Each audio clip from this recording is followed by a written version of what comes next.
비만에 대한 걱정은 끊이지 않고 있고요. 또 비만 치료제 관련주들에 대한 관심도 또 끊이지 않고 있다라고 생각이 되고 있습니다.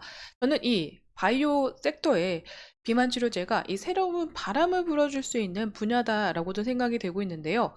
위고비 관련해서 급격하게 올랐었던 관심도만큼은 아니지만요. 이 꾸준한 수요가 있고 또 우리가 계속해서 관심을 가져야 하는 분야다라고도 생각이 되고 있습니다. 자, 지금 이제 현재 비만 관련주 중에서 장기 지속형 주사제로 글로벌 빅파마들의 관심을 받고 있는 기업이 있습니다. 바로 인벤티지 랩인데요. 자, 오늘 인벤티지 랩 이 기술적으로 실질적으로 다가오고 있는 비만 치료제 장기 지속형 주사제에 대한 이 흐름에 대해서 알아보고 시간이 지날수록 기대감이 오르고 있다라고 보여지고 있는데, 자, 우리가 왜 주목해야 되고 왜 이 주목을 받고 기대감이 오르고 있는지, 글로벌 빅파마들이 왜 주목하고 있는지에 대해서 알아볼까 합니다. 또 이 기업에 대한 주의해야 될 점은 어떤 것들이 있는지도 한번 따져보도록 하겠습니다. 인벤티즈랩은 약물 전달 기술 플랫폼 기업입니다. 그 안에서도 이 드러그 플루이딕과 이 진 플루이딕 이 두 가지의 사업 분야로 나누어지고 있는데요. 인벤티즈랩이 주 사업으로 이 사업화의 추진을 더욱더 가속화하고 있는 이 분야는 장기 지속형 주사제가 아닐까 싶습니다. 장기 지속형 주사제 같은 경우에는요. 이 아이브의 이 드러그 플루이딕 플랫폼을 활용해서 기존에 출시된 약의 투약 주기를 확대할 수 있는 계략 신약 개발에 주력하고 있는 부분이다라고 생각을 해주시면 좋을 것 같습니다. 이 투약 주기를 기존의 효능이 검증된 약들 안에서 투약 주기를 줄여가면서 복약에 대한 이 순응도를 개선하는 이 방법으로 하고 있다고 하는데요. 낮은 복약 순응도가 약효에 큰 영향을 줄 수 있는 적응증을 중심으로 장기 주석형 주사제가 개발이 되고 있다고 합니다. 자, 예를 들면 대표적으로 조현병, 치매 같은 환자분들에게는 복용 순응도가 치료 효과에 있어서 굉장히 큰 영향을 미치게 된다고 하는데, 그렇기 때문에 인벤티지 랩도요, 탈모, 그리고 비만, 치매 관련해서의 질환에 대한 투약 주기를 늘려줄 수 있는 장기 지속형 이 제형을 개발하고 있다고 합니다. 자, 이 파이프라인을 살펴보시면 탈모나 치매 관련해서 나와 있고 당뇨, 비만에 관해서도 유한양행과 지금 공동적으로 개발을 하고 있다라고 보여지고 있는데, IV1L 3021과 IV1L 3024 이 관련해서 전체적으로 또 주목도가 올라가고 있습니다. 이 비만 치료제 시장은 국내에서도 1,780억 원, 그리고 국내 한국 바이오도 148개 치료제를 개발 중인 분야로 전체적으로 이 비만 치료제 관련해서의 시장과 관련도 이 주목도는 계속 올라갈 것으로 생각이 되고 있는데요. 2035년까지 글로벌적으로 이 과체중이 포함된 비만 환자에게 약 40억 명에게 수요가 있을 것으로 예상이 되고, 또 전체적으로 굉장히 많은 분들에게 영향을 미칠 수 있는 글로벌 보건 문제로 대두가 되고 있기 때문입니다. 자, 이러한 흐름 안에서 지금 현재 인벤티지랩은요, 장기 지속 비만약 이 IVL 3021에 대한 임상 1상을 진행하겠다라고 신청서를 냈는데요. 자, 인벤티지랩의 독자 플랫폼인 IVL 드럭플루이딕 같은 경우에는요, 이 약효 지속 기간이 1개월에 달하고 있다고 합니다.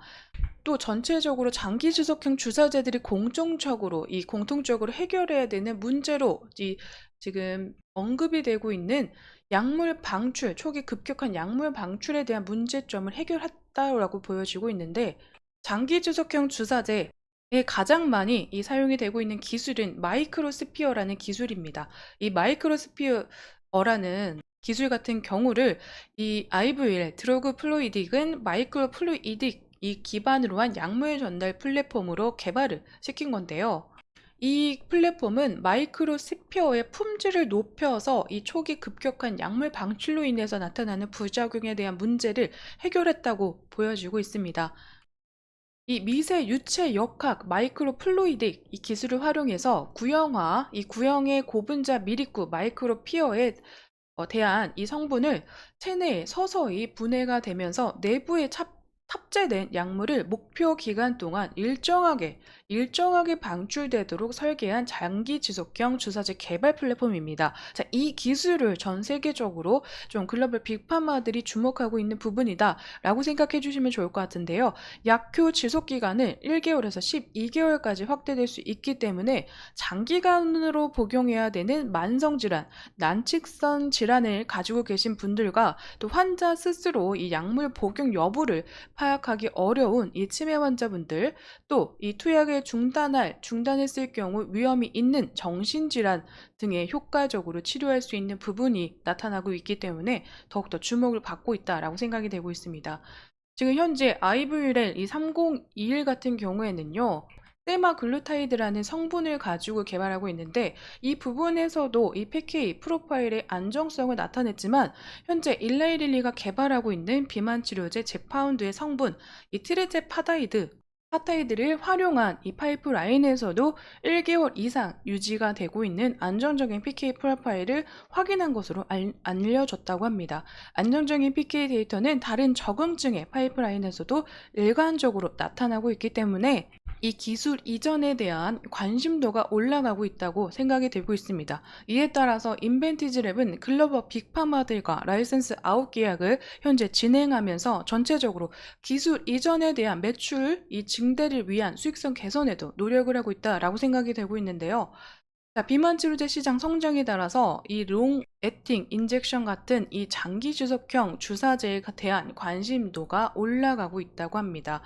인벤티질의 9월 달에 이 독일의 글로벌 제약사죠. 베링거 인게라임과 장기 지속형 주사제 공동 개발 계약을 체결한 바 있습니다. 자, 타겟 질환이 비만으로 기대가 되고 있다라는 점이 더욱더 주목도가 되고 있다고 하는데, 다수의 글로벌 비만 치료제 및 관련 소모품 이 부분에 대해서는 공급 부족 현상이 이루어지고 있죠. 그렇기 때문에 장기 지속형 주사제 기술에 대한 수요가 증가되고 있다고 합니다. 또 증가될 것으로 예상이 되고 있다고 하는데요. 글로벌 제약사들이 경쟁력 강화 및 이 공급 부족에 대한 대안으로 장기 지속형 제형 확보에 나서고 있는 만큼, 향후 인벤티지랩이 개발하고 있는 이 드러그 플루이딕의 기술 적용 범위 확대에 대한 긍정적 결과 발표 및 해외 파트너링 확대 시 동사의 플랫폼 기술 및 파이프라인에 대한 재평가가 가능해질 것으로 기대가 되고 있다고 합니다. 전체적으로 이 드러그 플루이딕에 대한 개발 기술 이 부분에 대해서 전망치가 굉장히 높다라고 평가가 되면서, 또 이 진 플루이딕이라는 유전제 그 백신 관련해서의 제조 플랫폼이 있죠. 이 부분에서도 이 한국형 아르파 H 프로젝트에 선정이 되면서 전체적으로 이 가톨릭 대학교 엔지노믹스와 컨소시엄을 이뤄서 전염병 발생 시 이 백신 관련해서의 이 흐름을 굉장히 빠르게 시스템을 구축할 수 있는 목표를 가지고 사업을 진행한다고 합니다. 자, 과제 규모는 176억 원으로 2029년까지 진행이 된다고 하는데요.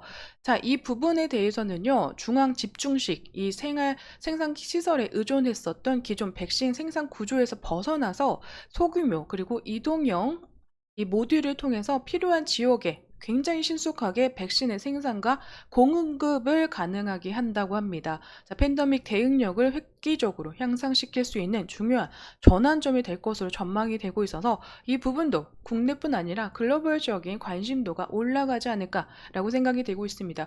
이 부분에서도 긍정적인 사업의 결과, 이 흐름의 결과를 좀 나타내 준다면요, 또 추가적으로 받을 수 있는 관심도도 올라갈 것으로 예상이 되고 있다고 생각이 되고 있습니다. 하지만 인벤티지의 이 재무적인 부분, 이 실적 부분에서의 흐름이 좀 좋지 않다라고 생각이 되고 있는데, 이 부분은요, 우리가 앞으로는 이 실질적으로 비만 치료제나 또 다른 부분 제조 플랫폼에 있어서의 흐름을 바르게 또 확인해 나가면서 체크해야 될 부분이다라고는 생각이 되고 있지만, 매출액 자체적으로는 계속 지금 성과적으로 증가가 되고 있고, 이 기술 이전에 대한 굉장히 매출액이 큰 편인데, 이 부분이 꾸준하게 잘 이루어지고 있습니다. 하지만 이 매출, 이 영업이익 부분에서는요, 전반적으로 영업이익이 감소하는 흐름에 좀 만족해야 되는 부분이다라고 생각이 되고 있습니다. 제1회차 이 CB 전환 청구권 행사로 인해서 자본 잠식 이 그늘에서 벗어나면서 전반적으로 재무 구조 개선에는 성공했다라는 평가가 이루어지고 있지만 앞으로 더욱더 보여줘야 되는 재무 이 실질적인 실적에 대한 흐름들이 있기 때문에 이 부분은 또 부정적으로 비춰질 수 있는 시장의 흐름을 조금 유의하셔야 된다라고는 말씀드리고 싶습니다. 하지만 전체적으로 기술 이전과 그리고 이제 개발하고 있는 부분에서의 이 시장의 전망치가 굉장히 좋기 때문에 이런 부분도 또 상승 모멘텀으로 작용할 수 있다는 점 확인해 주시면 감사할 것 같습니다. 금일 인벤티지랩은요, 이 매물대 부근에서의 강한 매수세로 이 돌파를 하면서 정배열에서 주가 마감한 모습 보여지고 있습니다. 자, 비만 치료제 관련해서의 이슈 그리고 관심도가 높아졌을 때의 흐름을 조금 이 모멘텀들이 좀 소멸되면서 흐름을 하락세로 이어가긴 했지만 전체적으로 인벤티질의 임상이 좀 진행이 되고 또한 이 백신 관련해서의 사업 과제로서의 움직임 나타내고 있기 때문에 기술력으로 인정을 받고 있는 기업이다라는 평가는 계속 이루어지지 않을까 싶습니다. 비만 치료제 관련해서의 모멘텀들은 좀 나올 것이다 라고 생각이 되고 있지만 지금 현재적으로 이 하락의 흐름을 계속 가져갔었던 부분만큼 이 모멘텀이 소멸될 수 있는 구간들도 나올 수 있다라는 점을 좀 유의해 주시면 감사할 것 같고요. 이 현재 인벤티지랩은요, 개인 그리고 외국인 기관의 전체적인 수급의 손바뀜이 나타난 금일의 움직임이었다라고 생각이 되고 있습니다. 이 부분 안에서 계속 강하게 매수세를 보여줬었던 외국인의 매수세가 다음 거래일에서도 이루어질 경우에는 추가적인 상승의 흐름을 이끌어 갈 수 있겠다라고 생각이 되고 있지만 전체적으로 현재 글로벌 증시가 흔들리고 국내 증시 자체적으로도 수급이 계속 이 변동폭이 크게 일어나고 있다라는 점을 살펴봤을 때 당분간 이 연말까지의 흐름 안에서는 이 모멘텀 안에서의 수급은 몰릴 수 있겠지만 그 외적인 그런 다른 이러한 날들 안에서는 어무쪼록 비중 축소와 현금 확보하는 움직임 때문에 조정받을 수 있다라는 점 충분히 유의하시고 주의하시면서 지켜보시는 건 어떨까 싶습니다.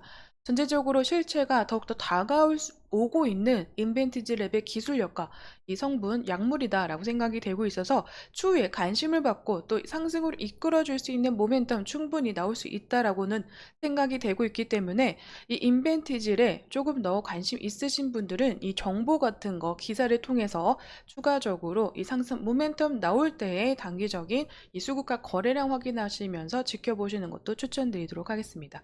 오늘 인벤티지 랩에 대한 이야기는 여기서 마무리 지을까 합니다. 또 추가적으로 이 어렵지 않게 현재 개발이 되고 있고 진행되는 상황에 대해서 좀 쉽게 풀어드리려고 이 계속 영상으로 준비해 드릴 테니까요. 인벤티지랩 정보들 받아 가시면서 구체적인 이 투자 계획을 세우시는데 도움이 되셨으면 좋겠습니다. 오늘 영상 여기서 마무리 짓도록 하겠습니다. 여러분 제 영상에는 개인적인 견해와 의견들 들어가 있기 때문에 투자하실 때 반드시 참고용으로 사용해 주시기를 부탁드리도록 하겠습니다. 오늘도 제 영상 시청해 주셔서 감사드립니다.